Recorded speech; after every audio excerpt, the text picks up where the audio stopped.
வணக்கம் dear students. NEET 2025 இந்த ஒரு கொஸ்டின் ஒன்று கேட்டிருக்காங்க. என்னென்னா, identify the suitable reagent for the following conversions. இப்போ இங்கே வந்து மெத்தில் பென்சேட்டை பென்சால்டிகைடாக மாற்றிருக்காங்க. இப்போ என்னென்ன கொடுத்துருக்காங்க அப்படின்னா, சோடியம் போரோஹைட்ரைட் அண்ட் ஹைட்ராலிசிஸ், இது ஒரு ரெடியூசிங் ஏஜென்ட்.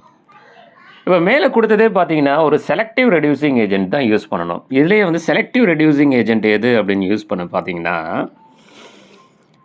அதாவது டை ஐசோபியூட்டைல் அலுமினியம் ஹைட்ரைடு அப்படிங்கிறது ஃபாலோட் பை ஹைட்ராலிசிஸ் அப்படிங்கிறது தான் செலக்டிவ் ரெடியூசிங் ஏஜென்ட் இந்த இடத்துல. ஏன்னா இதுதான் ஆல்டிகைடை கன்வெர்ட் பண்ணுது அப்படின்னு சொன்னால், அந்த ஆல்டிகைடை ஃபர்தராக வந்து ப்ரைமரி ஆல்கஹாலாக கன்வெர்ட் பண்ணாது. அப்போ இந்த இடத்துல சோடியம் போரோஹைட்ரேட் கிடையாது, அது வந்து ஃபர்தராக ரெடியூஸ் பண்ணும். Palladium and hydrogen and barium sulphate, இது உங்களுக்கே தெரியும், ரோசன்மன் ரிடக்ஷன் ரியாக்ஷன், இது அசைல் குளோரைடை என்னவா மாற்றும் அப்படின்னா ஆல்டிகைடாக மாற்றும்.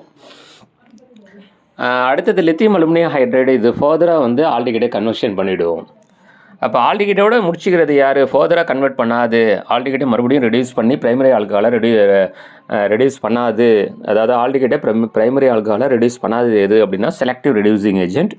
இந்த இடத்துல டை ஐசோபியூட்டைல் அலுமினியம் ஹைட்ரைடு அப்படின்னு சொல்லக்கூடியது ஃபாலோட் பை ஹைட்ராலிசிஸ். அப்போ வந்து நமக்கு சரியான ஆன்சர் வந்து last option is the right answer. Identify the suitable reagent for the following conversions. அதாவது இங்கே வந்து எஸ்டர் வந்து ஆல்டிகைடாக மாறி இருக்குது. இந்த எஸ்டர் என்னென்னா மெத்தில் ஃபினைல் எஸ்டர்ன்னு சொல்லக்கூடிய methyl benzoate.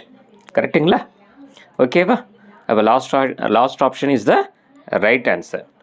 So last option வந்து it is a selective reducing agent. It reduces ester to aldehyde. அந்த ஆல்டிகைடை ஃபர்தராக ரெடியூஸ் பண்ணாது. சரிங்களா?